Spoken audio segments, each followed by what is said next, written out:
A century ago, the British working class launched a general strike that paralysed the country. A liberal newspaper, The Guardian, ran the following on the 10th of May, 1926. It is just a week since civil war was declared in this country, but it is not a war of arms, it is not even a war of tempers, it is a trial of strength. But at the height of the strike's strength, after 9 days, it ended suddenly. Right-wing historians say the unions were a boil that needed lancing. Some lefts deny the workers were even defeated. But what's the real story of the 1926 general strike? A spectre is haunting Europe. The spectre of communism. Communism is stronger, more determined than ever. Communism. The communists. Dedicated to the establishment of a new order. Just what is... Welcome to the Spectre of Communism. We are very happy to have with us the General Secretary of the Revolutionary Communist Party, the British Party of the RCI, Ben Glaneski, also author of A Communist History of the British General Strike. It's a beautiful new publication and a wonderful little couch history of an event that I think is somewhat underrated in the annals of revolutionary history. So we're really excited to have Ben along to shed a bit of light on this amazing chapter in the history of the British labour movement. Ben, thanks for coming on the show. Yeah, I'm very excited to be here as well, Jay. Okay, well, let's not waste any time because there's a lot to cover. Yes. What is the background to the 1926 general strike? Just to preface that by saying there's a reputation that endures to this day, but was also true at the time, 100 years ago, that British people are not revolutionary by nature. We're not like the hot-blooded French. We're not constantly throwing up barricades and storming parliaments, but obviously we're capable of it because this strike, as you argue, was knocking on the door of a revolutionary development. Yeah, exactly. And that is, it's not a deserved reputation at all because, I mean, we're going back a bit far, but if you go back to Chartism in the 1840s, obviously that's where you actually saw the first general, they called it a national holiday, but that's where you saw the first general strikes. It is true that after the decline of Chartism through the middle of the 19th century, there was relative peace, basically, labour peace, or class peace rather.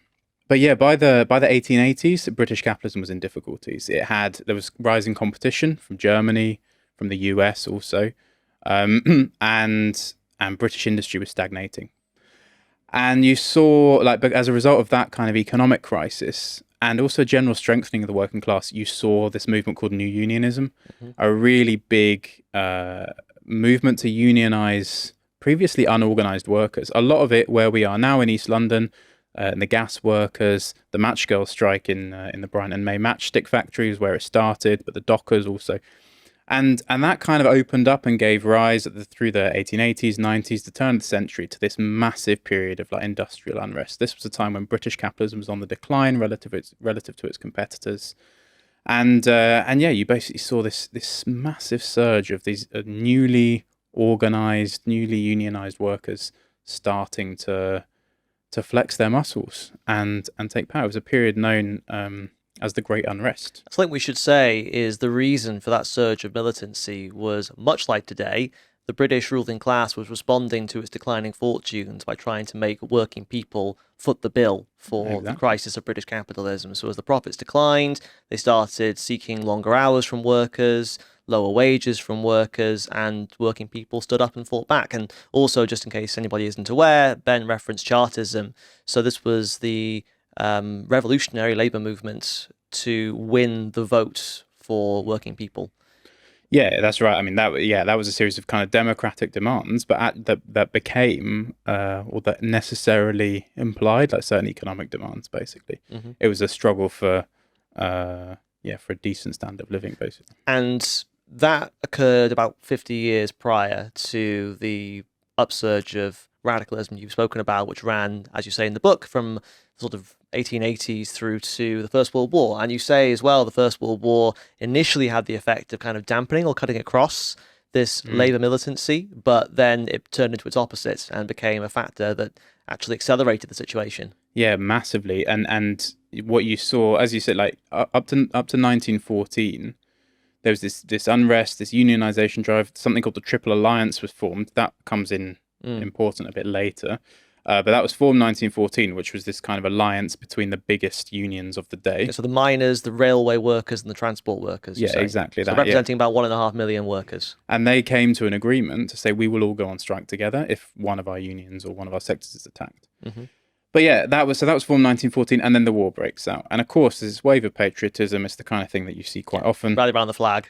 But then by 1917, you actually get a resurgence. You start seeing upwards of 2 million days lost to strike action. Obviously, this is not completely disconnected from the revolutionary developments everywhere else in the world. I mean, war in general is the midwife of revolution. We've talked about that a lot.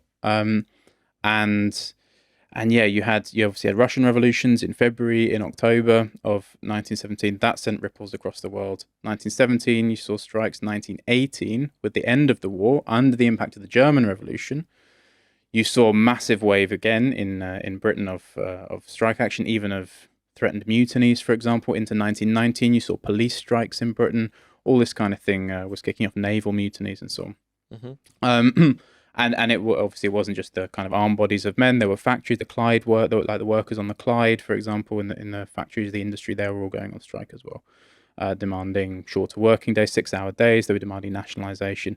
So this was all kind of ramping up after the war. As the war ended, it ramped up and up and up to about 1921. Yeah, and that seems to be a pivotal year. You talk about in the book industrial production slumping by a quarter in just a year. Yes. And then there's this big railway and transport strike called for the 12th of April 1921 in solidarity with the miners, who are at this point, as you alluded to, pushing for wage increases. The burden of the war obviously has impacted their living conditions, and the bosses are trying to push down their wages to maintain their profits.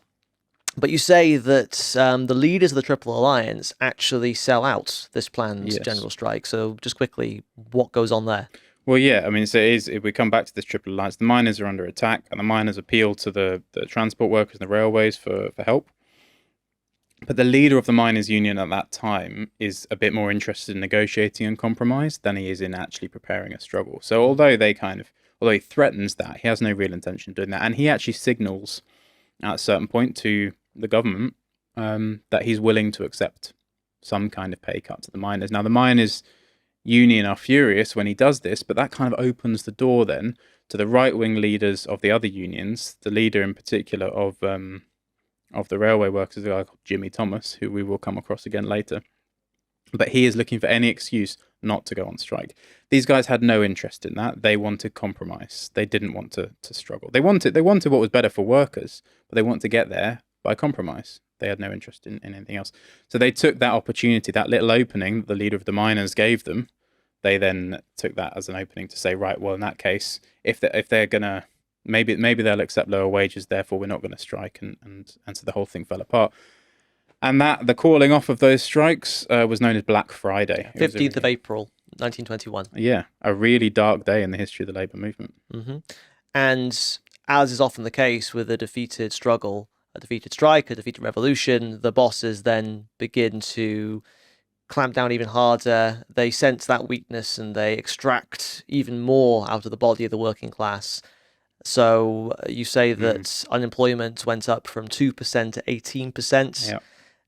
The wage cuts were imposed on 6 million people, and there was a period of paralysis on the industrial front. Yes. Partly, I guess, because the organised workers have experienced this defeat and disappointment, but also because they probably lost confidence in their leaders to actually have a backbone. Oh yeah, massively. That's the kind of effect that sort of thing has. Basically, paralysis is the right word.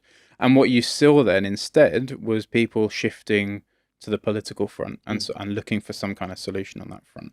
And since the early 1900s, there'd been this ferment and this move towards an independent working class party, the Labour Party, which hadn't existed prior to that.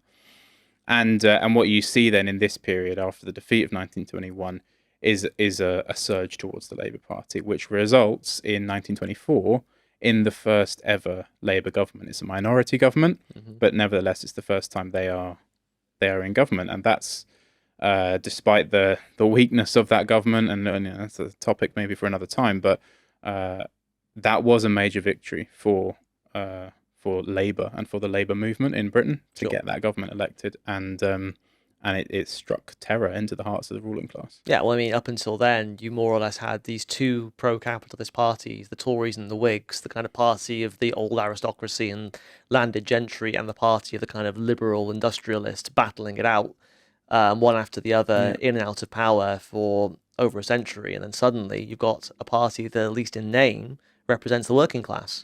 Yeah, that's right. And this was really the beginning of the end, I suppose it was the actual end of the Liberals as the kind of second party to the Tories. After this, it became Tories and Labour basically for a long time, up until the present day. Again, another discussion perhaps. But Am I right in saying that that first Labour government was brought down by a Red Scare campaign that was orchestrated by basically the predecessor to MI5, to the Secret Services? yeah, that's right. Yeah, the ruling class strategy, and this isn't, you can read this in conspiracy theories. You can read this in the files and the papers that have been released now. They wanted to test that Labour government. They wanted to try to basically bring it under the control of the establishment, which they were successful in doing. So they were quite pleased to let it be a minority government that they could bring down anytime they liked by vote of no confidence. And that is what they did. So they brought it down on after just 9 months, basically. Also because British capitalism was in a period of crisis, and they needed a strong government to be able to carry through the policies, basically attacks against the working class, that they needed to carry through. So they brought it down with a vote of no confidence, and then the subsequent general election, they basically fabricated something called the Zinoviev letter. It was a pure fabrication by the Secret Services, suggesting that Zinoviev had written a letter more or less to the Labour Party or to the Labour movement in Britain with instructions for how to bring about a socialist revolution in Britain. And this was kind of circulated in the press right before that election took place, like 3 days or something before polling day.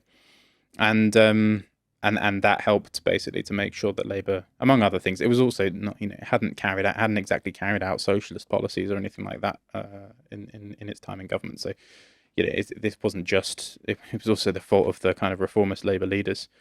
But nevertheless, the point is that they lost the subsequent election, and Stanley Baldwin and the Conservative Party returned to power.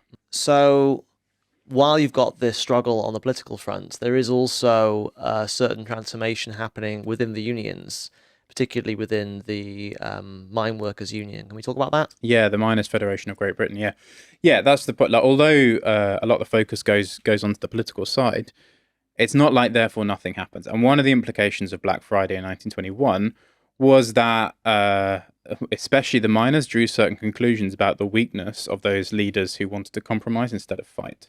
And so what you saw was the election in 1922 of a man called Herbert Smith as the president of the Miners' Union, and he was a tough, hardline, no compromising, no nonsense guy. Like he was furious about that betrayal of 1921. He mistrusted, obviously, the Tories and the capitalist class. He also mistrusted a lot of the other trade union leaders because he felt that they were reformists and so on.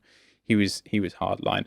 And a couple of years later, you also then see the election of a man called Arthur Cook, A.J. Cook, as the secretary of the Miners' Federation.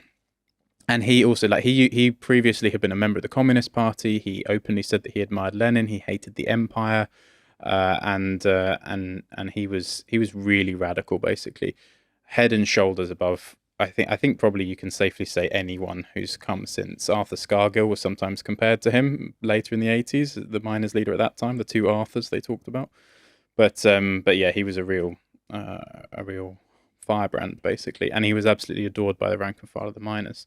So you have that change going on in the miners' union, and you also have a bit of pressure on the TUC, which is the kind of umbrella body of the trade unions. It stands for Trade Unions Congress, right? Yeah, Trade Union Congress, which up until that point had basically been a think tank. It was basically an advisory body that sort of put pressure on political parties to enact policies that were good for workers. But after the betrayal and the defeat of 1921, there was kind of pressure to say, look, we need a serious fighting general staff. We don't need a think tank or a pressure group. We need someone who's actually going to act in our interests.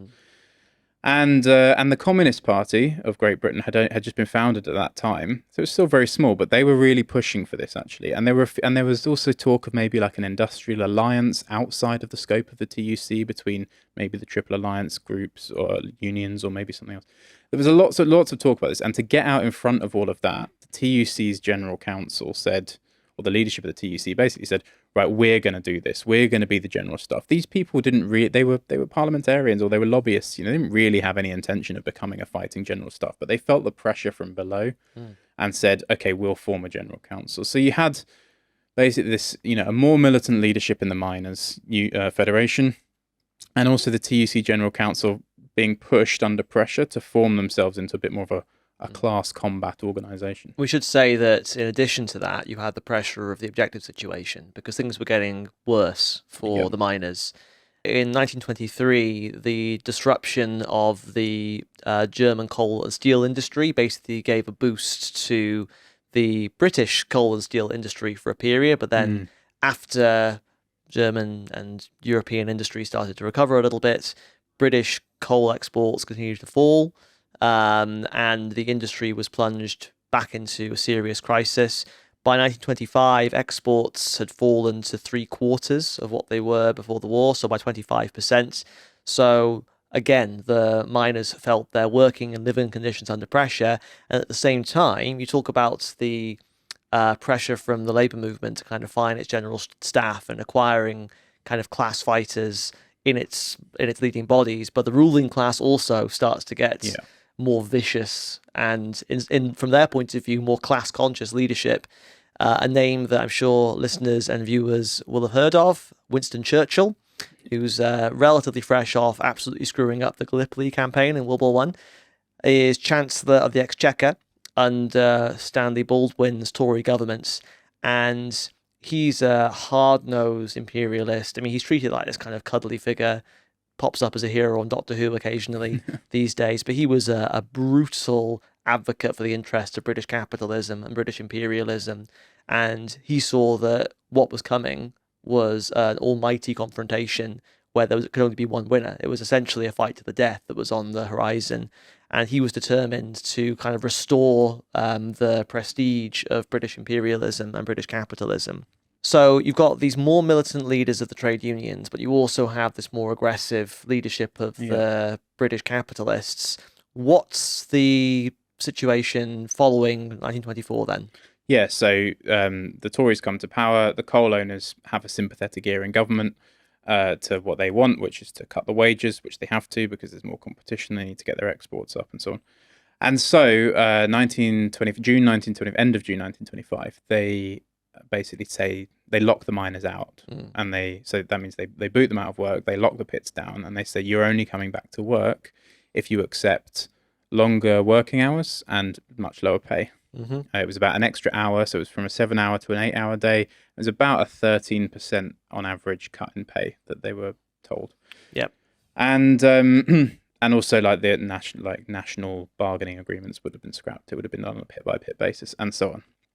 Anyway, and that is widely understood correctly to be the first shot in a generalized class battle to lower the wages across the board in Britain, across the country. And it's not as though Baldwin was shy about saying that directly. Apparently, the Daily Herald, a British newspaper at the time, carried a message from Baldwin to the leaders of the miners' unions.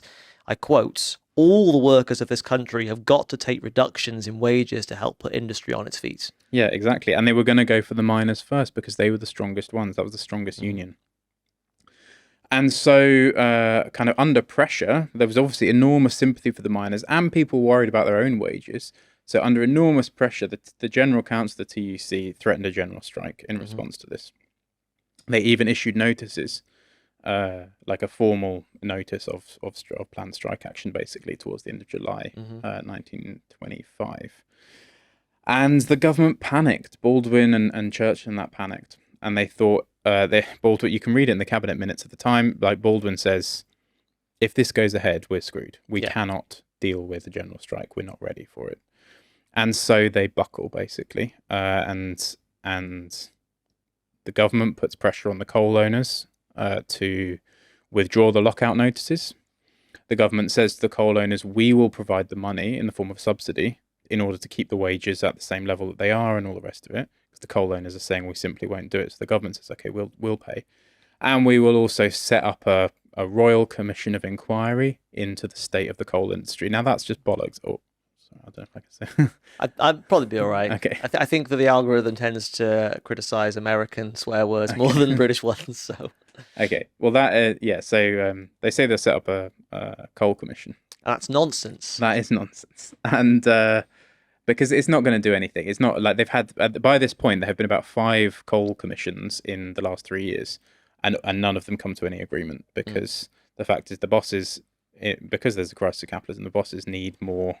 They need cuts, and the miners are on starvation wages already and can't tolerate the cuts. So you can have as many inquiries as you like, but you can't get around that incontrovertible fact of irreconcilable class antagonism. Anyway, so that's what happens. The government steps in basically, and the strike is therefore that doesn't go ahead. But the trade unions see this as a massive victory, which it is. It's known as, in fact, it's on a Friday. It's known as Red Friday in contrast. The 31st of July, 1925, Red Friday. Exactly. And so they see that is a massive victory for them. And the establishment are furious. The government's furious that they've been forced into this position. But the threat of a general strike has pushed them back, basically. So, yeah, they're all very pleased. So that's kind of where we get to. But obviously, the subsidy lasts for 9 months. So this isn't it's not the end of the story. Basically, it's a pause in the hostilities, in the class hostilities, with a time limit of 9 months. So the government have essentially bought themselves a bit of breathing room. Yeah. But the leaders of the trade unions are starting, or at least the more conservative elements of the leaders of the trade unions seem to think that for now the job is done. We'll wait and see what comes out of this commission. Maybe the deal will be good, and maybe that'll be the end of the story. But what actually happens? Because you talk about this commission, this royal commission, and the events that follow basically being a period where the government's already getting its ducks in a row, preparing for an eventual confrontation. Yeah, that's it. And look, the government is not, they're not stupid. Like the ruling class is often stupid, and especially today. And that was also the case in 1925. Like the crisis of British capitalism produces short-sighted politicians, basically. The crisis is worse today. The politicians are much more short-sighted. 1925, though, there was a crisis, and the politicians were quite, in many ways, short-sighted. In general strategic terms and in political terms. That doesn't mean that operationally they're not capable, and that the forces, the machinery of state doesn't have deep reserves that it can draw on. And that's exactly what happened. The government basically did 3 things in order to prepare. They saw a massive confrontation coming in 9 months' time, and they got ready for it. First of all, they set up this commission, and they stacked it with establishment figures. It was led by a former High Commissioner of Palestine, for example, like British imperialists and British capitalists, British establishment figures. Its conclusions were well known in advance. They were going to come down on the side of the bosses and say the workers had to take pay cuts, which is exactly what they did come out and say in the end. But that was a little bauble to distract the trade union leaders. Meanwhile, they signed up a load of volunteers to break the strike. So they got lists of thousands and thousands of people who would basically do jobs, like essential jobs, that would be out of commission if the TUC, in fact, did call a general strike. So they had this massive reserve force, basically, of labour. And then they also divided the country up into 10 different departments, each with a civil commissioner who was a junior cabinet minister, and each of them had the power to, under the emergency regulations of the time, they were allowed to requisition houses and vehicles. They could move troops around. It was basically preparing for a civil war. And so those 3 things, the commission, the volunteers, and the civil commissioners, the government put all of that in place over the following 9 months. And you make the point that even though the Royal Commission makes the point that the miners and the rest of the working class simply have to take pay cuts because the money isn't there, in actual fact, coal profits, in spite of the crisis, were extremely high in this period. Oh, yeah. By 1924, they were nearly £29 million, which doesn't sound like that much these days, but it's quite a lot more than in today's money back then. And in this context, Cook coins the famous slogan, "Not a penny off the pay, not a minute on the day." Yeah. And there are negotiations opened up where the miners are clearly the most sort of radical spearhead of the trade union movement. The bosses, though, also aren't budging. They're refusing to negotiate across the entire sector. They demand to negotiate on a pit-by-pit basis. And in the end, you have this really nice little anecdote in the book where it's Smith who sits back, having met the bosses, looks at what they have to offer, and takes his dentures out, gives them a wipe, and says, "Now doing." Yeah, that's And right. that's pretty much the starting gun for the general strike. Although there is a special conference we should talk about of the TUC on the 1st of May. Can we quickly talk about that? Yeah, because look, the other side of this whole process, the government was preparing for 9 months. The TUC was not really. Yeah.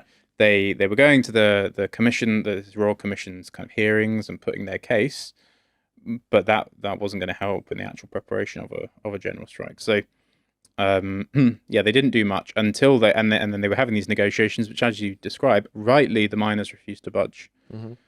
So this kind of the 9 months was ticking away, the sand was slipping through the hourglass, and it was this kind of inevitable process that seemed to be taking place. Nothing was moving. There was no movement on the negotiations. The commission was not going to come out with any useful recommendations, and so finally, about 3 days before the subsidy was due to run out or something like this, the TUC decided to get in gear and call all the trade union executives, all the leaders of the different trade unions in the country to London for a meeting, where they said, look, the negotiations aren't really going anywhere.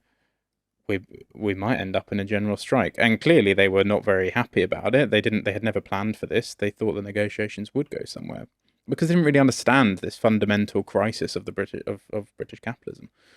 Anyway, so they had this special conference, and they and basically were sort of, in the end, there was a vote to have a strike. Yeah, and it was overwhelming. This commission, this special conference, it starts on the 1st of May, 1926, and 3.5 million delegates vote in favour of a general strike, as opposed to only 50,000 against. So pretty overwhelming. Yeah, completely. There was a lot of support because there was a huge amount of sympathy for the miners. And this was the problem that the leaders of the TUC faced. They hadn't prepared for this strike. They didn't know what to do. Like in 1921, they just wanted to compromise if they could. But the support for the miners was enormous. The pressure from below was enormous. And the government was refusing to budge. And the coal owners were refusing to budge. And so they were caught, basically, between these two class forces. These kind of weak, vacillating reformist leaders were caught there, squeezed, and ultimately bounced into this general strike. I mean, you say that the government, even though it was kind of being pushed by its hardliners, half the cabinet were in favour of striking some sort of compromise deal to buy a bit more time, a little bit like in Red Friday. But it was Churchill and Neville Chamberlain, who apparently was happy to try and appease Hitler, but wasn't happy to appease the British working class, were absolutely adamant. It's like, no, we've got to crush them. We have to go to war with the miners. Yeah, that's right. They basically felt, and you've got to remember that context we were talking about earlier, they felt like the organised labour movement was becoming too strong. And they were looking at the general prospects for British capitalism and its relative weakness on the world scale. And they were saying, we cannot afford a strong labour movement that will demand good wages and decent conditions. We have to. Churchill and Chamberlain were basically saying we have to crush this sooner or later, and we've just spent 9 months preparing. Let's take this opportunity to do it now. So, there's finally a mobilisation order by the General Council, which is basically the leading body of the TUC. It's like their executive committee. That's my understanding. And it doesn't all happen at once. There are selected industries that walk out at midnight on the 3rd of May. Transport, printing, heavy industry, gas, electricity, but not lighting, and building works with some exceptions. So they're the kind of first wave. And you say that they had no coherent strategy. There was no real coordination. But nevertheless, on Tuesday, the 4th of May, so you stop at midnight, and the following morning, that's when things really kick in. Millions of people immediately flood into the breach, and the strike is extremely powerful from the get-go. Yeah, and it takes everyone by surprise with its power. Both the government that thinks it's prepared, it's got all these lists of volunteers, and also the TUC, who is actually hoping that there won't be that kind of response, so that they could say, "Oh well, look, we tried, but we can't. This isn't actually going to work." Um, and then they were both government and TUC General Council were blown away, basically. You had approaching 1 million miners were locked out, so they weren't working anyway. And coal, you've got to understand, was like the artery. It was the blood flow in British capitalism. It was its major export. It was used in heavy industry. It was used to keep the transport running. All kinds of things, basically. So without coal, they didn't really have very much. Now, the government, as part of its preparations, had stockpiled coal, but obviously the workers knew this, and the railway workers in particular came out really solidly, and that meant that the coal stockpiles couldn't be moved. So that combination, you can see why they formed, years before, the Triple Alliance, which included the miners and the railway workers, because that combination is enough, even just those two, to put a pretty big dent in the functioning of British capitalism, of the British economy. So 82 unions in the end were involved in the strike, representing millions of workers across the country, led by the miners at the forefront, as you say.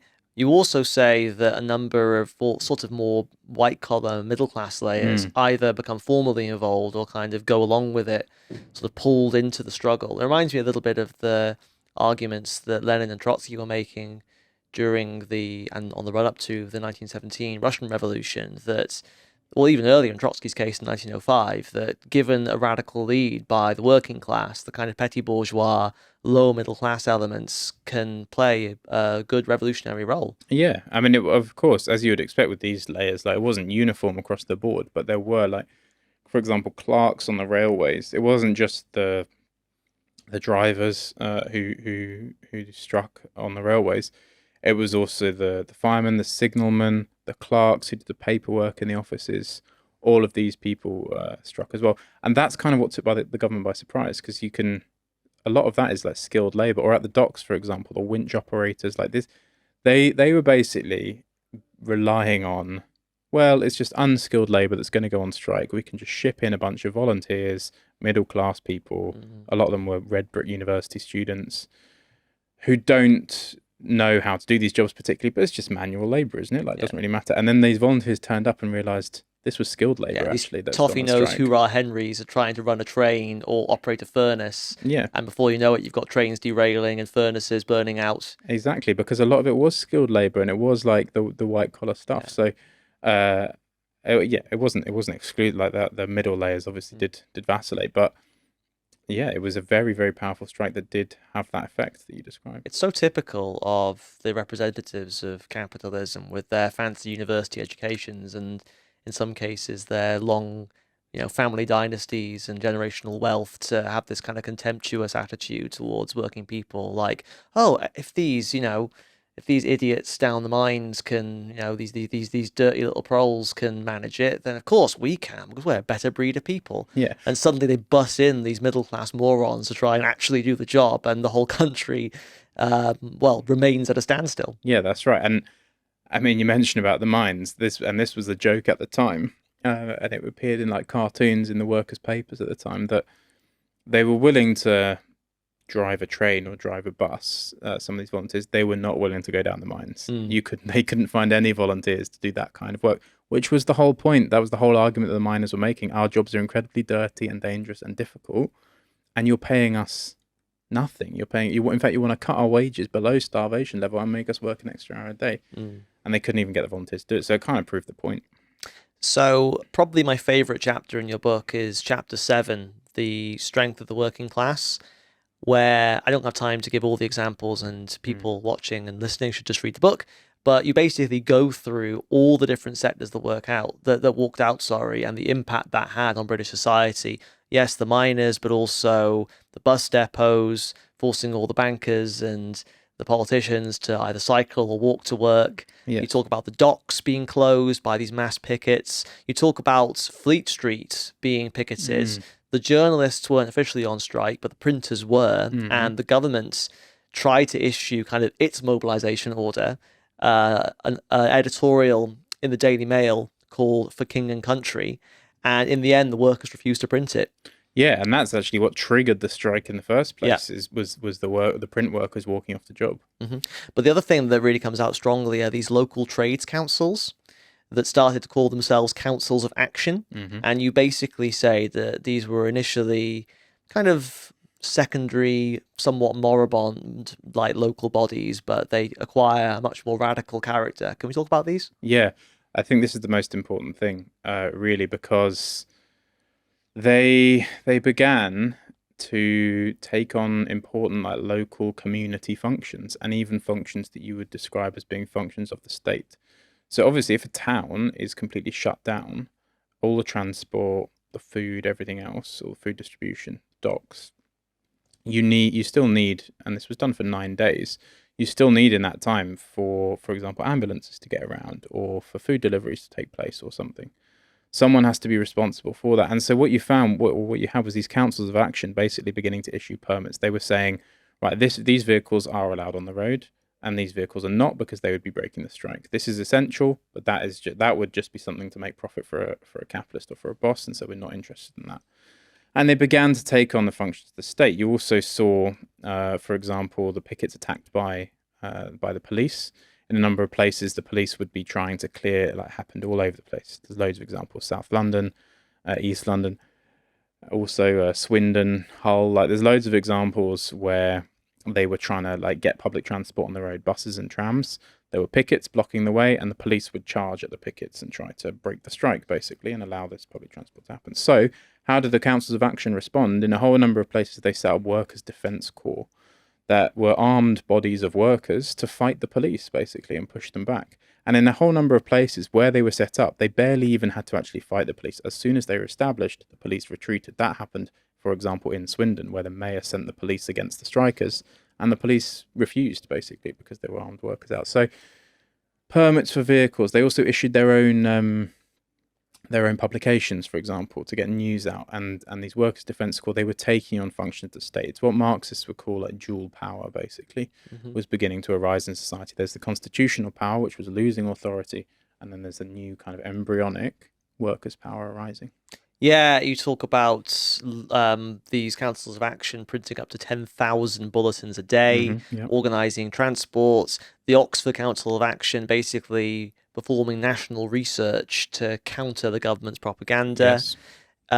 You particularly highlight Northumberland and Durham as examples of this embryonic dual power, where basically the Central Strike Committee ran those towns so effectively that the actual government authority collapsed. Yeah, well, this civil commissioner, I was saying about how the country got divided up into 10 different districts.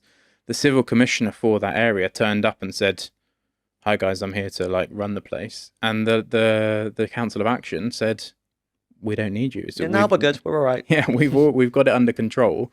There is literally nothing for you to do, and just sort of sent him packing. It reminds me a little bit of, reading about the history of the St. Petersburg Soviets, or even more recently, the revolutionary sit-in in Khartoum in Sudan during the 2018, 2019 revolution, where ordinary people, inspired and coordinated by these revolutionary bodies, suddenly find that they've got everything they need, all the knowledge, all the means, all the skills to run society. And not only that, but actually better than the official government, because the official government is tied to capitalism, tied to the bosses.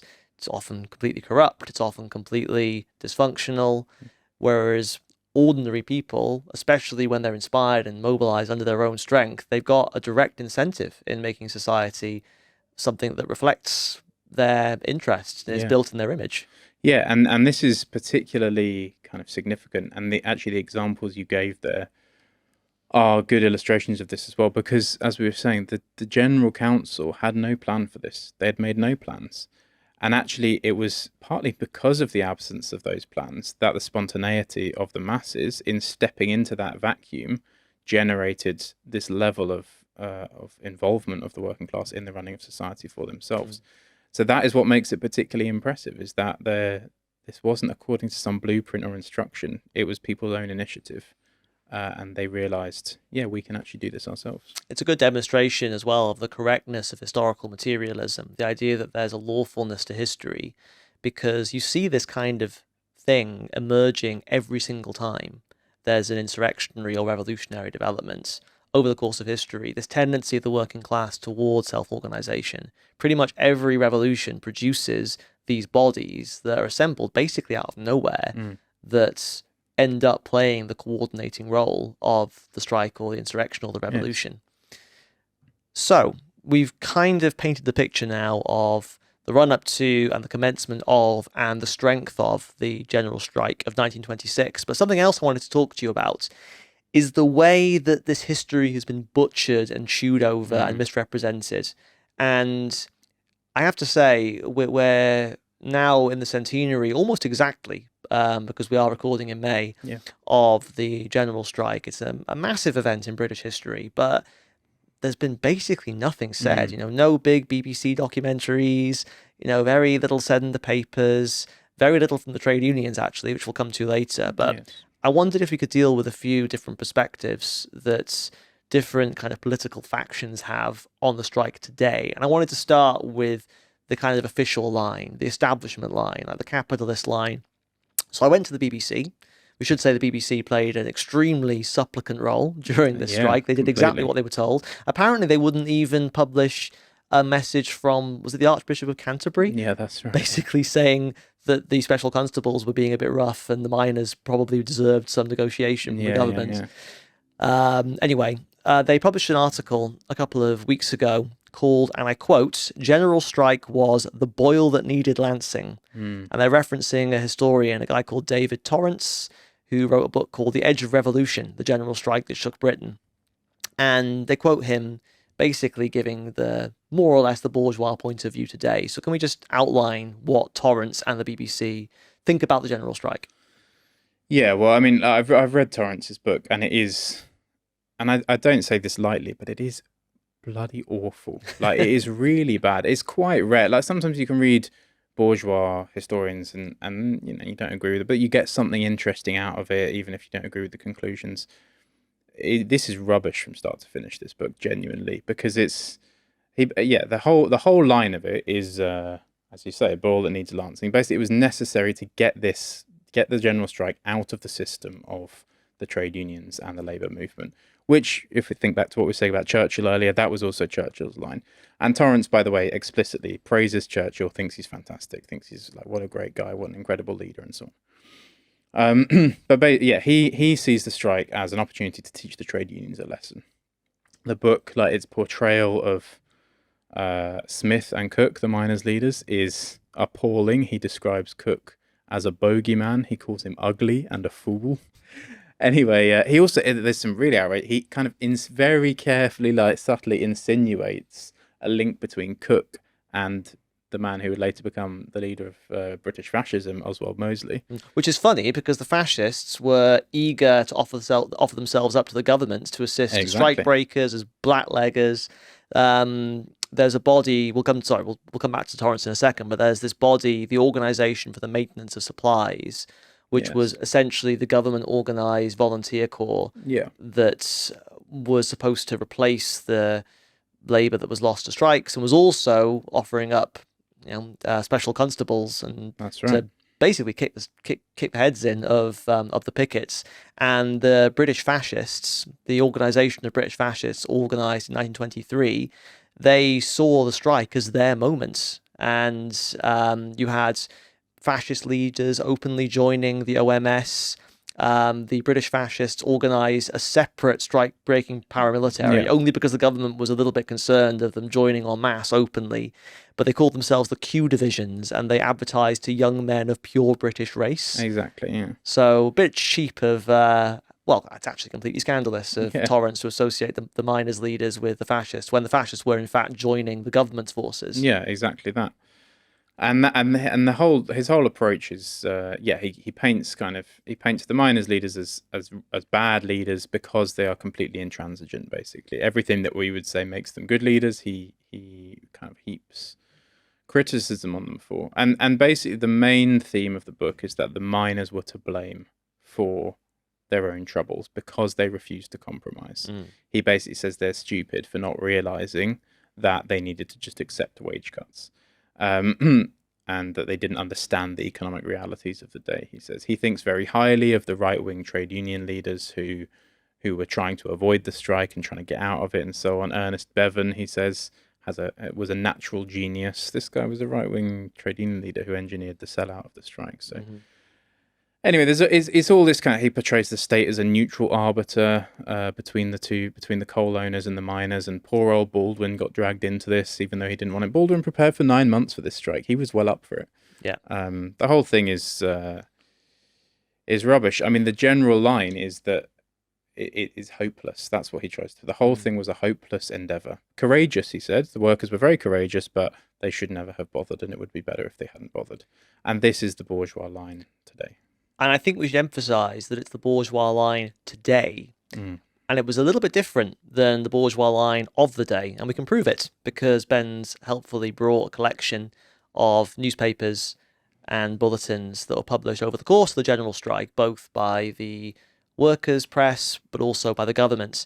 And the government did not think that the miners, that the working class, the unions had a hopeless case. They regarded them as a dangerous and powerful enemy that needed to be smashed. I mean, far from the government and the state being a neutral arbiter, the government wanted to impose a military cordon around the London docks. They had warships stationed in the Mersey. They sent submarines up the Thames to secure power for the docks. I mean, Torrance at one point says, I quote, the specials, so the volunteer police force, blackleggers basically, were often a little overzealous with their batons. But you had confrontations like the Battle of Monument Bridge, for example, in May 7th, 1926 in Hull, where 41 people were hospitalized by a police charge.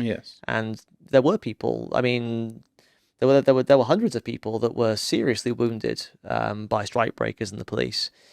But the reason for the severity of that clampdown and the use of all those armed bodies of men was because actually the government at the time felt this could be a revolution. And it needed to be crushed. And they wrote that in their newspaper, the British Gazette, and you can see it, and we can see it in front of us here. But they carried an article by Lord Balfour, who said this is a revolutionary movement basically that's coming, and they whipped that up so much that this was the kind of ideological basis, the ideological justification for this repression that they then carried out. So yeah, they were genuinely scared. They were genuinely worried by the whole thing. And now they say, oh yeah, but it was never gonna work in the end. Actually, it was always gonna be a failure, and you should never have bothered. Do we have the article here? Sorry, yeah. Where is it?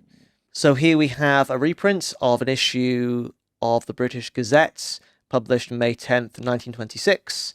And an article entitled Lord Balfour Defines the Issue, Attempted Revolution, Its Purposes and Results. And if Ben doesn't mind, I might just read the last paragraph or so. So he says, we live on industry, and industry lives on credit and enterprise. What credit, financial or political, would enterprise would remain to us were we driven by methods such as those I've described. He's talking about the actions of the strikers. To dispossess the people of their parliamentary liberties and to hand over our national heritage to be squandered amid incalculable suffering by violent and irresponsible doctrinaires. From such a fate may the courage and resolution of our countrymen save the civilization of which they are the trustees. Yeah, and that was the whole tone of it. Like, this is a battle for civilization. That was the line that they put. So, you read the stuff they put out today, and it's extremely kind of dismissive and, oh, what a silly little game they were trying to play, these trade unionists, these miners. They should never have even bothered. It was always hopeless. At the time, they thought that they were they realized it was a challenge to, when they say civilization, they mean their way of life as the ruling class. So yeah, it was a serious battle, and there was serious strength on display on the part of the ruling class. So moving on from the official line, we've alluded a couple of times to the official leadership of the TUC, the right-wing leadership. We've referenced some of the key figures there.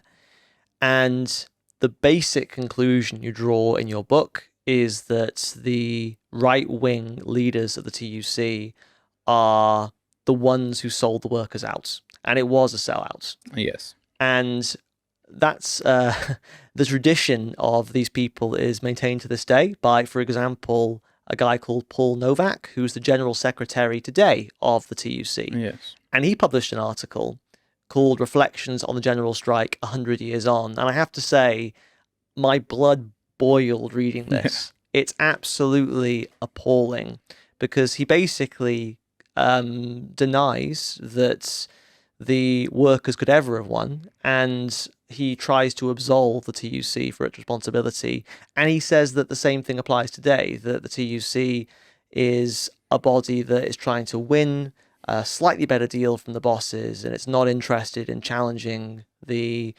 fundamentals of British political life. I mean, what do you make of this article? I've got a few particular things to pull out, but I want to hear your thoughts first. I mean, yeah, every paragraph in that article is scandalous because he starts off by praising a book, not the Torrance book that we've just talked about, but another book, again, by a bourgeois historian, which draws the same conclusions, actually, as the Torrance book. It's slightly better in a number of ways, some more interesting facts and figures in there. So it's better in a couple of things, but it's bourgeois history, and it draws the same conclusion, basically, that the miners should never have done it. There should never have been a strike, and everything would have been better if not.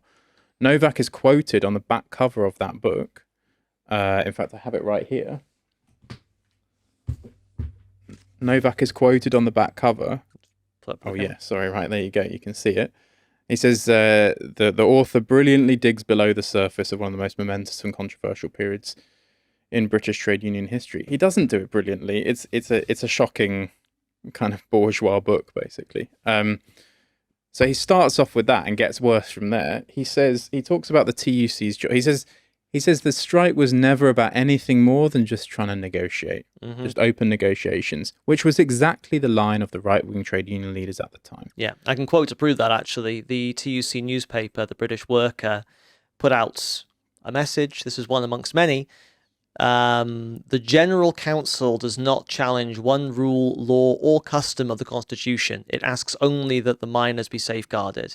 And you say that the British Worker, which was controlled by the TUC and the General Council, it was filled with denials that the workers were interested in challenging the state or changing society, let alone fighting for socialism. That's right. It was constantly trying to play the strike down. They did. Do you know what? The TUC didn't even want to call it a general strike. They called it a national stoppage. Yeah, and they resisted calling it general strike. Slightly better than a national holiday, but only slightly. Yeah, and that they were trying to just demobilize people, basically, and just have some backroom negotiations. That was their whole line. And Novak says, yeah, that's all they should have ever been doing. They shouldn't have been putting up a proper fight. That's all they should have done.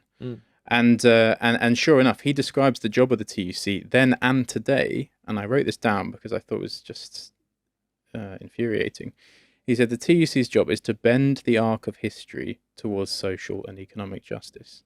So that is a very accurate description of like very gentle, gradual reforms. Just bend the arc of history slightly towards justice, whatever that means. Yeah, he's badly quoting Martin Luther King there, I think. Oh, is he really? Yeah, okay, I because didn't even know that. He said that the arc of history is long when it bends towards justice. Oh, I see. Right, fine. Well, it's a total.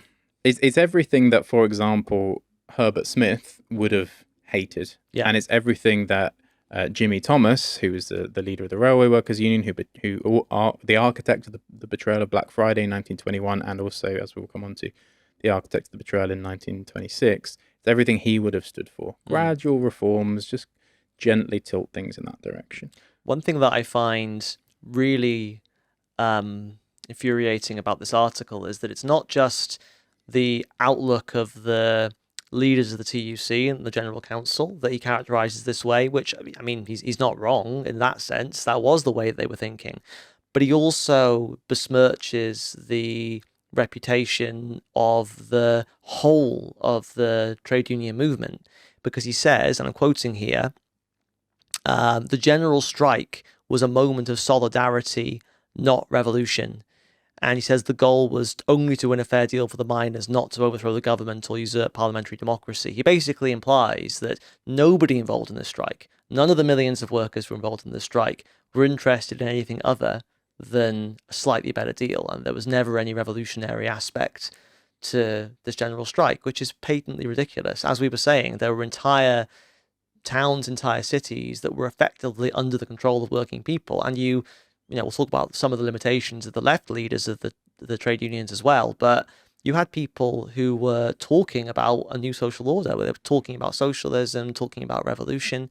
So he doesn't just speak for himself and his own, right-wing bureaucratic, ancestors. He tries to speak for the entire British working class. Yeah, that's right. And it's true. Obviously, in 1926, no one, that resolution that millions of people voted in, or delegates representing millions of workers voted in favour of to launch general strike, that wasn't a vote for the socialist revolution.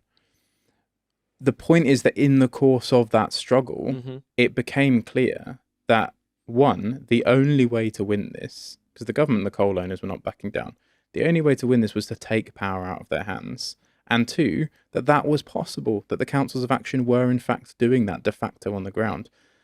Trotsky, of course, defines a revolution as the masses entering the stage of history for the first time, or entering the stage of history and taking control of society for themselves. And that is what was happening de facto. So, yeah, the idea, he's right to say, oh, well, people, it wasn't conceived of as a revolution, but that was, it was moving in that direction, basically. And that's exactly the point. And what Novak is revealing here is that he doesn't want that. And actually, had he been around at the time, he would have been on that side of the trade union leadership, like Jimmy Thomas, who was saying, this is a disaster. We don't want this. We actually need to put this back in its box. We need to stop this movement in this direction. And you can be sure that if the same thing were to happen today, Novak would play that exact same role. And he tries to rewrite subsequent history to justify that betrayal, because he says, I'm quoting again, the general strike, not the defeat of the general strike was a devastating setback for the unions. But he says that the retrenchment proved temporary, because from a low of less than 3.7 million in 1929, our membership grew steadily for the next half century, reaching a peak of nearly 13 million in 1979. And he says that much of that is owed to the reshaping of the TUC, learning the lessons from 1926, the role in fighting against fascism and World War II. And he says that it was proof of the TUC's resilience in the face of periodic political hostility. And then he says, incredibly, that the fight against Thatcher in the 70s and 80s proves ultimately that his lot were correct, because the unions recovered to the point that they were able to mount a fight against Thatcher, but they were sold out again during that struggle. And then the membership of the TUC declined sharply. Today, it's 5.5 million, which is less than half of its peak of 13 million in 1979. Yeah, that's right. And I mean, it is very significant him saying that, that business of, well, we learnt the lessons and we're able to rebuild. He also explicitly in this article talks about, praises a guy called Walter Citrine, who was the general secretary of the TUC at the time of the strike. And Citrine was a right-wing bastard. He was a real... he was completely opposed to any proper preparation for the strike and to its execution anyway. He was part of the negotiating committee that sold the strike out. And for years after the strike, the lesson that he drew was we should never have done. It's exactly the same as the lesson that Torrance and the bourgeois draw, actually, which is why, by the way, Novak quotes this other bourgeois historian approvingly. They drew the same lesson. This should never have happened, and it will never happen again. And so Novak says, yes, we rebuilt the trade union movement after 1926, having learnt the lessons. He means that lesson. He means we were able to rebuild the trade union movement on the basis of never pursuing militant action again, which is in fact what happened. Obviously, there hasn't been a general strike since then. There wasn't even a miners' strike for the next 50 years until 1972 was the next miners' strike. So broken and defeated was the movement. And those leaders wouldn't go in that direction. They wouldn't lead that kind of strike action. So he can talk about numbers, and the numbers tell a particular story, as you've just described. What does it say about the leadership of the trade union movement today, because their numbers are so low? But the numbers are not even the whole. It's also a question of quality and the political line and so on of the leadership, which was terrible after 1926. They drew all the wrong. They drew the bourgeois lessons out of it. Well, let's go back to the actual history of the strike to talk about what they actually did. So 4 days into the strike, so this is 8th of May, the General Council was already in secret negotiations with the government, with no involvement or oversight by the rank and file. And that actually was their main focus, more than coordinating the struggle, which, as you describe in the book, was mostly being done by the councils of action. So the whole time, their entire focus was basically behind the miners and the working classes back, trying to put a stop to the whole thing. Yes. Yeah, exactly that. They never intended to lead the strike, and from a very early stage, basically. In fact, even after that meeting that had voted that conference, that special conference, voted in favor of strike action, the miners' leadership all dispersed, went around the country to prepare the strike. Even in that moment, they tried to then continue negotiations. The TUC General Council tried to continue negotiations behind the miners' backs with the government. Didn't work, but that kind of set the tone. And yeah, throughout the whole period of the strike, that was mainly what they did. And the strike, you've got to understand about the strike, it's strengthened day by day. More and more people were coming out, and especially in the second week, they brought out a kind of second line of defense, a second line of workers. It was strengthening more and more. The stronger it got, the more they began to panic, and actually intensified it on about the 7th day of the strike, the 6th, 7th day of the strike. They really started to get nervous, and basically began to then put all of their energy into backroom negotiations, which eventually is what kind of led to the betrayal. Because what happened was the guy who'd chaired the Royal Commission came back from, or was brought back from Italy by the government. He'd been on, I don't know, some kind of sabbatical in Italy or something, writing a book on philosophy or something like that. And he came back and unofficially negotiated with the leaders of the TUC behind closed doors in the house of a millionaire, actually, who happened to be friends with Jimmy Thomas, the leader of the Railway Workers Union. And they negotiated a memorandum, a settlement, which was exactly the same as what had been on the table before the strike started. And the TUC leaders basically said, yep, we're happy with this. They put it to the miners. The miners said, obviously, we're not happy with this. And the TUC leaders said, well, we're going to accept it, and we're going to call off the general strike. You miners, do what you like. And it was just the most grotesque betrayal. Arthur Cook describes it later. He says he felt in those days, in those last few days, like he was fighting not only the government, but also his own side and the TUC to try to continue the strike. And actually, one of the things he says the leaders of the TUC spoke to him and pressured him and treated him in a way that the coal owners would never have done. It was much worse, actually, from these right-wing leaders of the TUC putting pressure on the miners.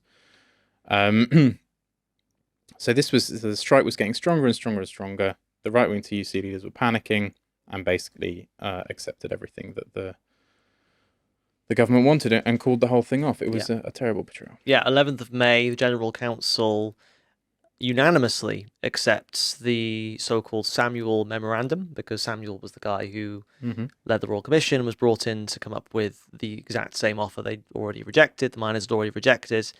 And then on the 12th of May at 12 noon, the General Council ended the strike unconditionally.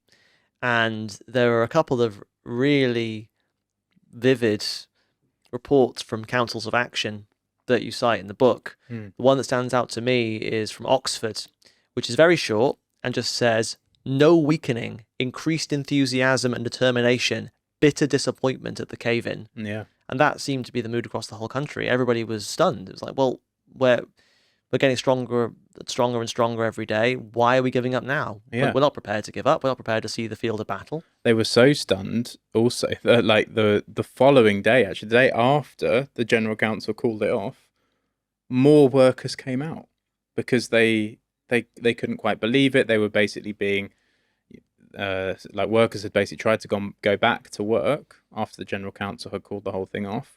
The bosses had said, well, you can only come back if you accept pay cuts.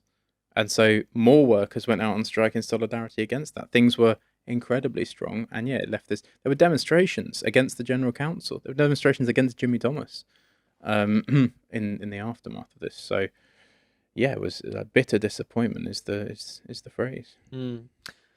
And as is often the case, much like in 1921, in the aftermath of a defeat, the victorious party tries to extract as many concessions as possible, and also to kind of terrorize and make an example of the people who dare to stand up to them.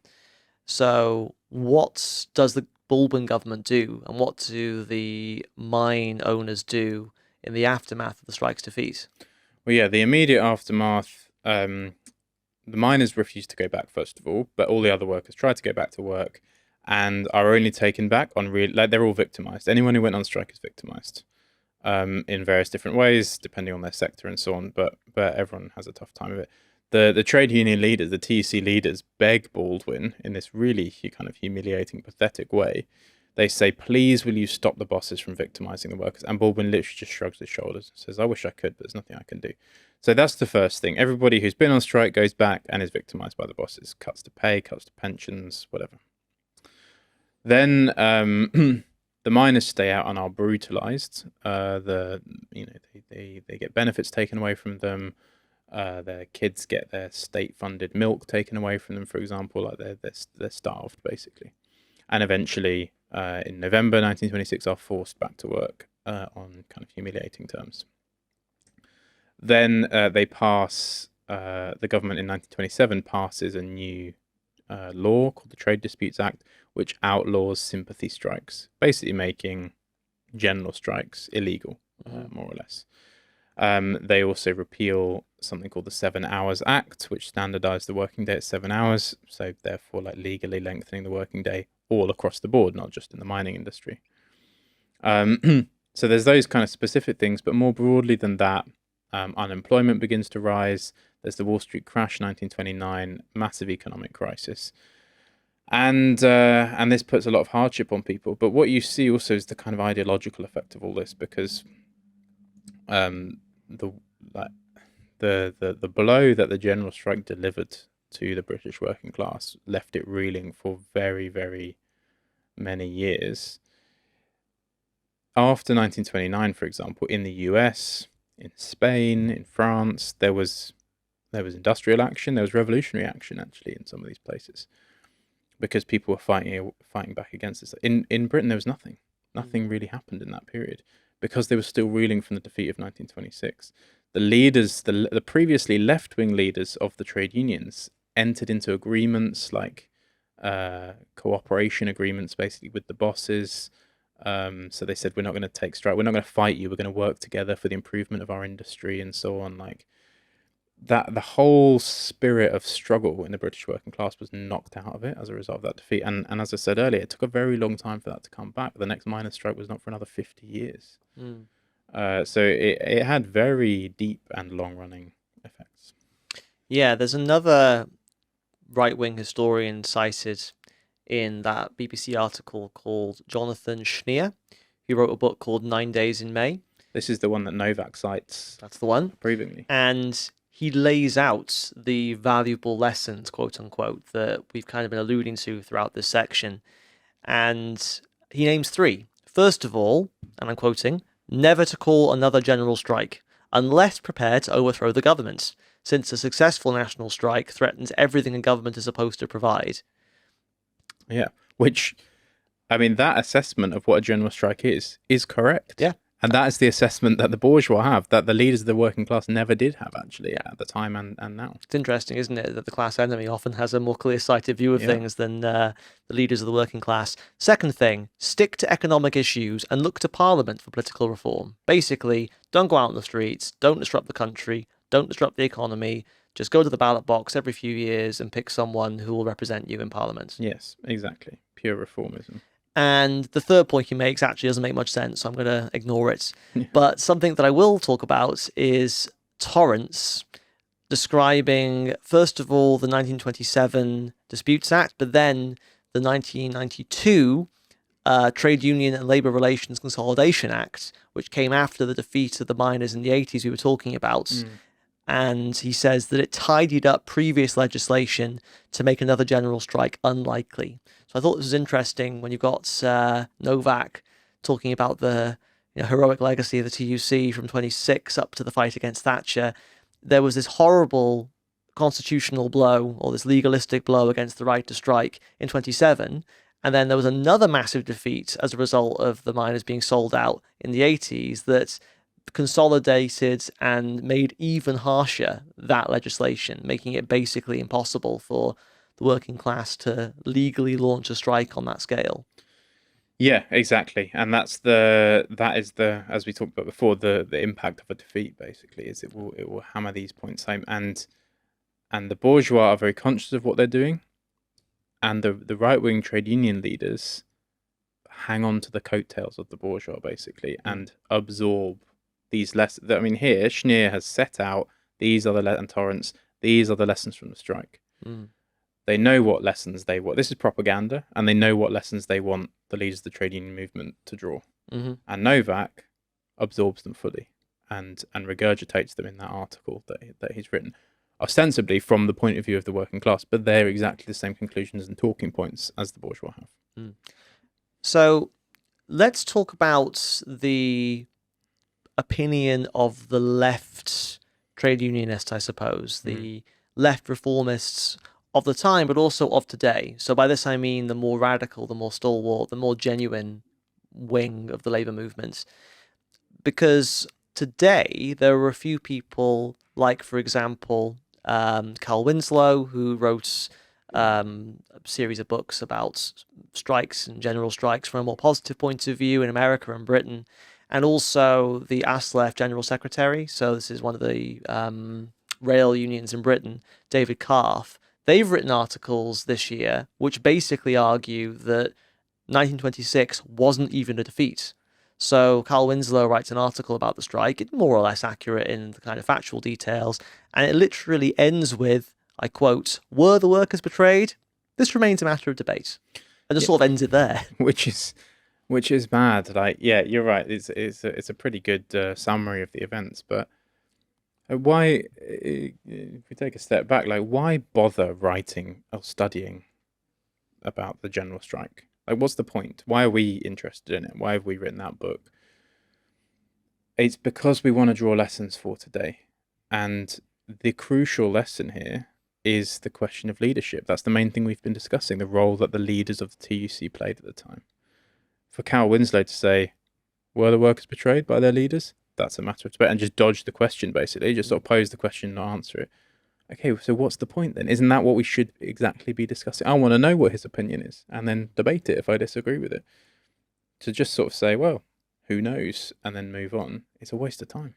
Whereas David Karff is a little bit more fulsome in his explanation. He draws the same conclusion that actually it wasn't all... Well, it's not quite as bad, because he says that it was a defeat, but it wasn't totally a defeat. He writes, while the general strike of 1926 was not the triumph for which those who walked out had hoped, neither was it the wholesale defeat that some detractors like to claim. And he justifies that basically by saying that the Samuel Memorandum was slightly better than the previous deal the government offered. Yeah. That's what it comes down to.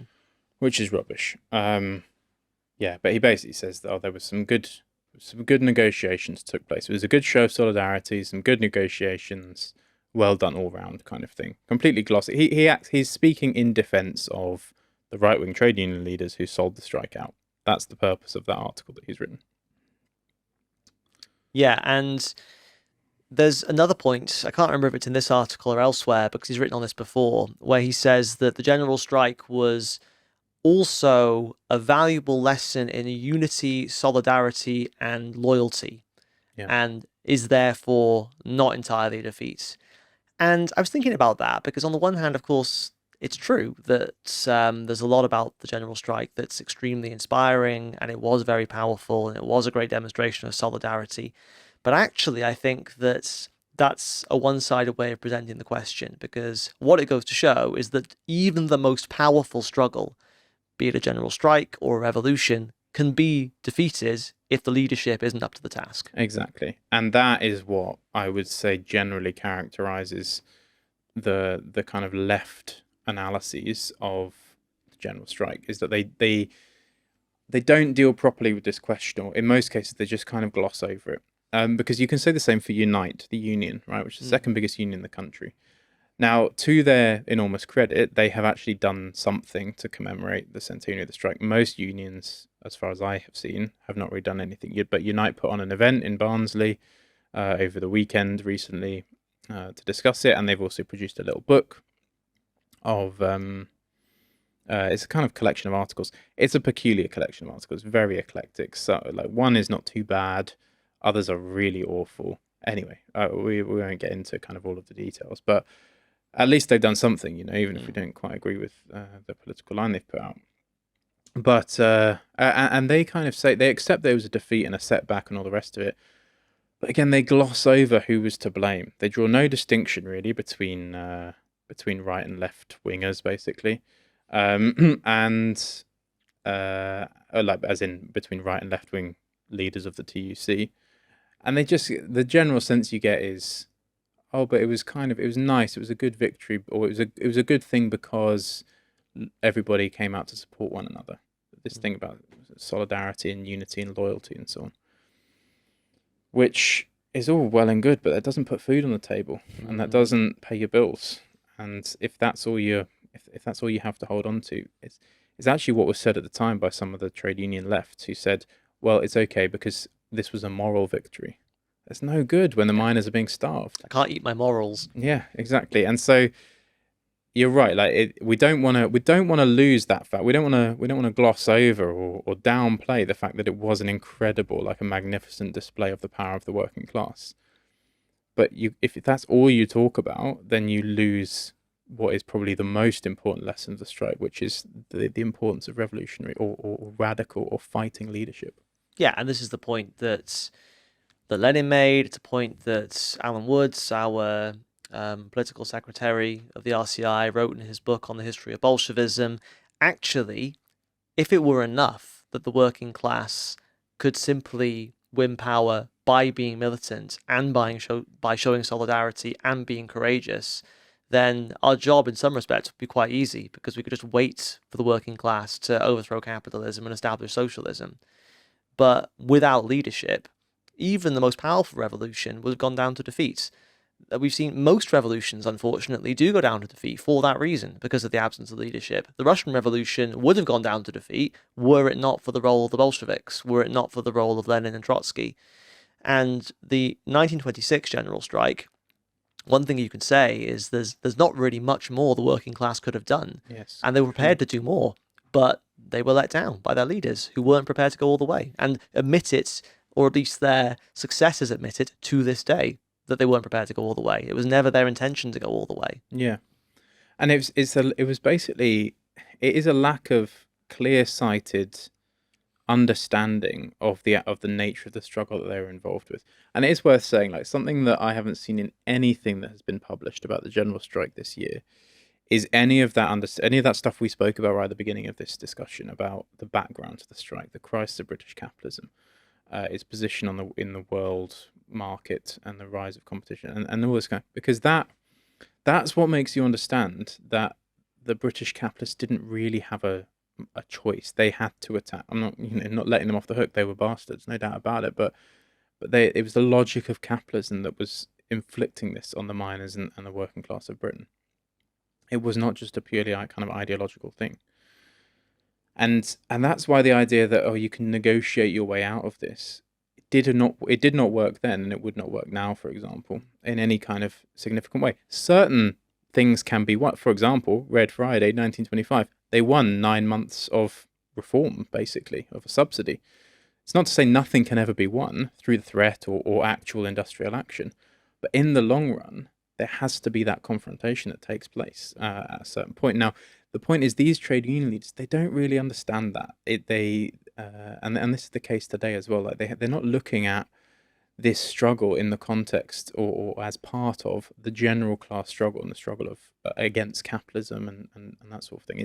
It's just a vague general ideological battle between things, and that's why when you read this like collection of Unite articles, for example, and it's very eclectic, and some of them talk about a dual power and challenging the state and challenging capitalism, and others of them say, well, actually, it was kind of a moral victory, and actually the strike was pretty good.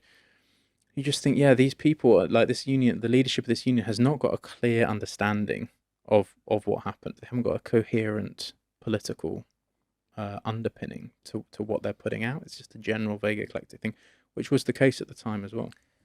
So, the last perspective that I want to deal with, you do call your book The Communist History of the British General Strike, and the Communist Party of Great Britain at the time played a significant role in the course of the strike. And you're actually, in your book, pretty complimentary of many of the positions that were taken by the Communist Party, which was a very young party. And it was, cobbled together not long before the strike broke out in 1920. And it was kind of learning as it went. It wasn't a mass force. It did have a certain amount of organisation and influence, which I'd like you to talk about. And I'm going to come back later to an article in the Morning Star, which is the newspaper of the Communist Party of Britain today, by a guy called Dylan Murphy, who's a Communist Party member and historian, that tries to make sense of the general strike and the Communist Party's role within it and offer a bit of a balance sheet. But before I bring him in, what's your point of view? What's your assessment of the role of the Communist Party of Great Britain in the strike? Yeah, I think with this, it's important to realise that it was newly formed, and it hadn't, like, the process of Stalinisation, for example, hadn't really. Well, obviously in 1920 when it was formed, it hadn't taken effect. Lenin was giving advice to the newly formed Communist Party. It was. You can't really say they had kind of a deep theoretical understanding of things, the British Communist Party. It was always a bit light on the theory front, but they had some really serious, good, like, working class militants. Basically, the cream of the British working class joined that party, and so that they had a lot of strengths. Of course, by the time you get to 1925, 26, Lenin has died, and Trotsky's still in the Soviet Union. He's still in Russia. He's still part of the leadership of the international communist movement. He hasn't been exiled at that point, but there is this struggle going on, basically, and you can see that struggle reflected in the advice that is given to the young British Communist Party through the course of the general strike. And so some of the stuff that they say is very good, and it's the right, on paper, certainly some of it seems to be the right kind of approach and the right policies. But then it gets bent in peculiar directions under the impact of certain advice from Zinoviev and from Stalin, which is bad advice from those two, looking for shortcuts and this kind of stuff. Now, I would say, as the Revolutionary Communist Party today, we have to be quite careful. We claim the history of the early years of the British Communist Party, or the Communist Party of Great Britain as it was. That's our history. Those are our people. It got diverted. It got knocked off course by the Stalinists later on. And we reject that bit of its history. 1926 is that period where that change is taking place, and one of the most kind of symptomatic or directly relevant bits of this is their approach to something called the Anglo-Russian Trade Union Committee, which was a joint committee of the kind of left wing of the TUC, so the left leaders within the British TUC and Soviet trade unionists, Soviet trade union leaders led by a guy called Tomsky. And they had this joint committee to advance the interests of the working class in both countries. Something vague like that. Now, Zinoviev saw this as a shortcut to building a revolutionary party in Britain. The Communist Party of Great Britain was very small. Zinoviev basically couldn't be bothered to wait for it to grow into a mass force. And so thought, if I just find a diplomatic foothold in the form of these left trade union leaders, that will advance Soviet interests. In case anyone's not clear, Zinoviev was the chairman of the Communist International. Yes. And he, actually before Stalin, was the one kind of most responsible. I mean, obviously it was a counter-revolutionary process that we don't have time to go into, but he had this method of bureaucratically managing the different sections of the Comintern, where rather than debating things out and winning them over politically, as Lenin and Trotsky had done, he basically grabbed them by the scruff and he'd force them to toe the party line, and it caused all sorts of problems. That's right. That was his general method. He had no patience when it came to building the communist movement, which is something that you need. And that was reflected here by him basically saying, oh yeah, those left-wing TUC leaders, they'll be able to bring about a revolution in Britain. So it built up these enormous illusions in these guys. And the British Communist Party didn't really know what to do with that, because they had built this powerful apparatus, or this organization called the National Minority Movement, which was like the revolutionary minority in the trade unions. They kind of brought them all together. And this was a big network. It was formed under the impact of the Black Friday betrayal in 1921, where people were mistrustful of the reformist leaders of the trade unions. They wanted something more radical. The Communist Party launched the National Minority Movement. It attracted delegates and members who represented actually upwards of 750,000 workers in the end. So it had a voice. It was a powerful network of people, a rank and file kind of network. But they didn't really know what to do with it under this advice from Zinoviev, coming from the Communist International, basically saying you got to cozy up to the left-wing trade union leaders. So this big force that could theoretically have kind of criticized these people, and they did criticize them on paper, but it could also have kind of acted. It could have set up different structures and something slightly separate to the the official structures. But it didn't really do that, and a lot of the speeches that they put out were basically on the line of the TUC lefts, on the line of the reformists. They were bigging them up. They were saying, put all your faith in those people. And in actual fact, during the strike then, what this led to was the Communist Party slogan becoming all power to the General Council, which was a ridiculous slogan because the General Council did not want the strike to take place. As anybody around it, that's not just hindsight, that was clear at the time. You could tell that from their pronouncements. And to be clear, that's obviously an attempt to mechanically reappropriate the old Bolshevik slogan, all power to the Soviets. Exactly. Which they adopted between the February and October revolutions. Yeah. And as we discussed earlier, it was actually the General Council was not the equivalent of a Soviet. Closer would have been the Councils of Action. Yeah, all power to the Council of Action might have been closer to a good slogan. Exactly, that kind of thing. But actually, the Communist Party and the National Minority Movement's instructions to their local branches and to the Councils of Action, their suggestions were subordinate yourself to the directions of the TUC General Council. Yeah. And they did that because they were trying to cozy up to the left-wing trade union leaders, because Zinoviev saw that as a diplomatic ally in Britain at a time when the Soviet Union was trying to open up trade relations with Britain. Yeah, I've got a couple of quotes from Communist Party cadres at the time. So this is J.T. Murphy, who was a Communist Party leader.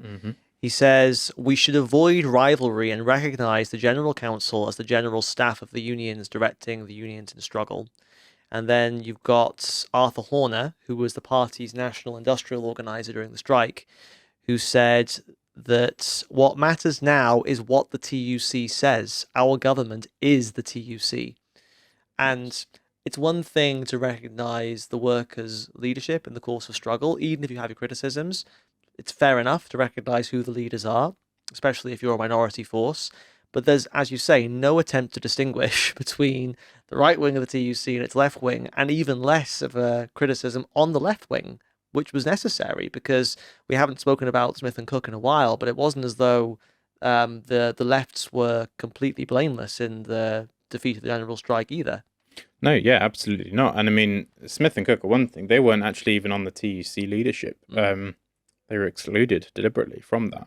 There were so-called left-wingers on the TUC leadership who the communists, the official communist movement, was trying to cozy up to. People like Alonzo Swales, for example, George Hicks, who were part of the sellout. They tailgated, like I described earlier about how the right-wing trade union leaders basically hang on to the coattails of the bourgeois. The left-wing trade union leaders hang on to the coattails of the right-wing trade union leaders. And then the communists hang on to the coattails, or the so-called communists, this was the beginning of the Stalinists, the Zinovievists, I suppose, were hanging on to the coattails of the left-wing trade union leaders. So you got this kind of direct line of this daisy people. chain of betrayal. Exactly, yeah, that's very good. It's a term that I'm going to coin and use again, perhaps. And yeah, so that was the picture basically. And the communist line was, or the Stalinist line, the Communist Party of Great Britain's line was to kind of parrot and to big up and to generally like give a bit of a revolutionary cover, a left cover to the left-wing leaders who themselves betrayed. And that obviously created enormous confusion among the working class. These guys who had set up the National Minority Movement to counter the tendency towards compromise and betrayal, then were saying, trust your leaders, trust the TUC, all power to the TUC. And they carried on saying that, by the way, even after the strike. In the immediate aftermath of the strike, and this is where you see like the conflicting influences, because immediately after the strike, they actually published articles saying this is a terrible betrayal. Like the British Party published an article saying this is a terrible betrayal. But then internationally, the Comintern basically pulled them back from that position and said, no, no, don't say that, because we still need you to be friends with the left trade union leaders, so you can't call them traitors. And so then there was this period of like really peculiar contradictory articles appearing in the British Communist press, trying to square this impossible circle. But that's probably a bit beyond the scope of what we can talk about now. One thing I want to return to is that article I mentioned by Dylan Murphy for the Morning Star this year, because interestingly, there is actually a bit of reflection on the limitations of the Communist Party at the time. Not unjustly, he points out that it was inexperienced, it was a small party, but he does admit that there was a failure to build a rank-and-file movement, I quote, to take leadership of the struggle from the hands of the treacherous TUC leaders, and he even criticises the Comintern's policy of supporting the Anglo-Russian Committee. He says that this politically confused the Communist Party and prevented it from warning the labour movement of the TUC's impending treachery.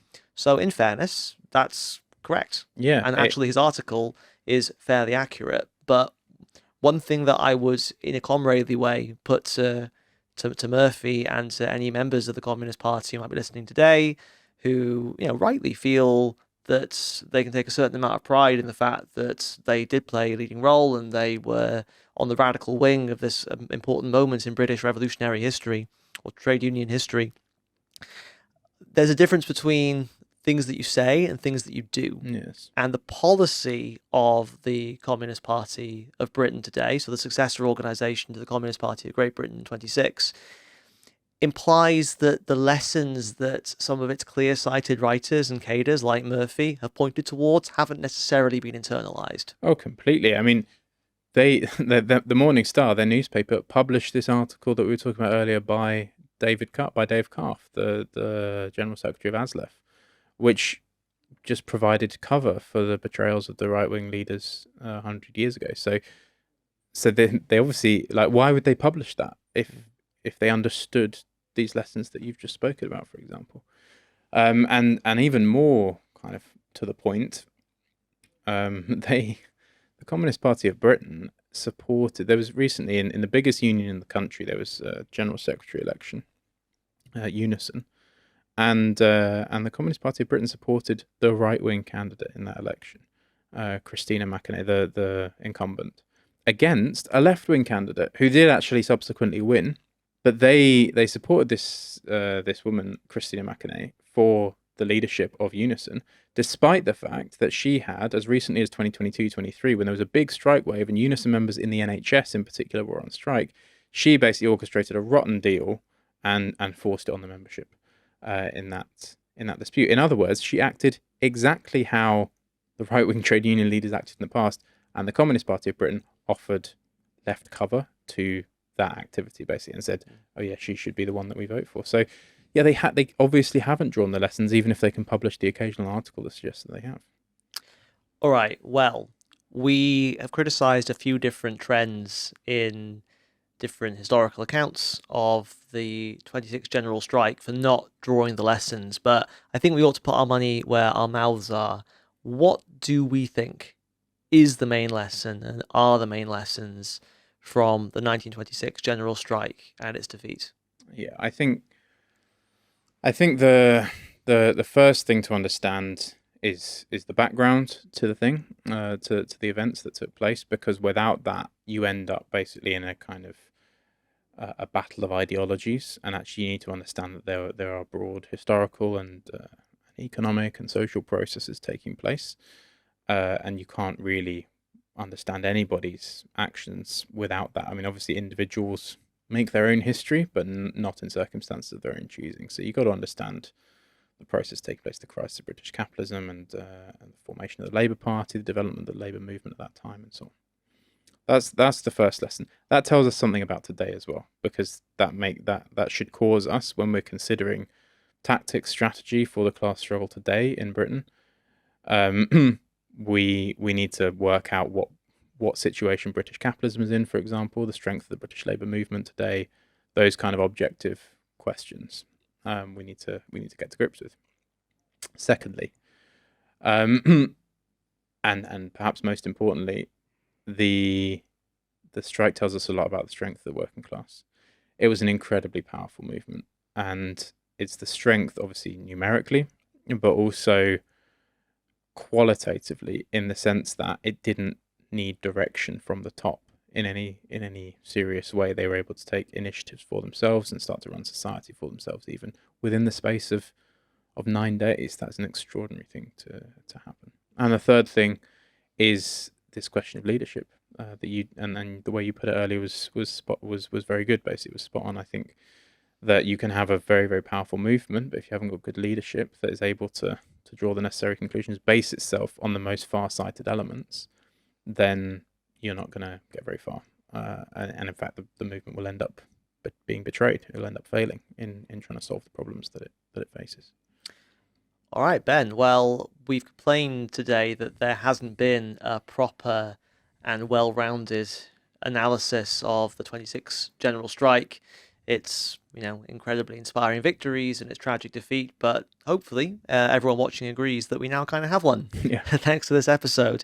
But more importantly, and in a lot more detail, there is Ben's book, A Communist History of the British General Strike, available from Well-Read Books. I'll put a link in the description.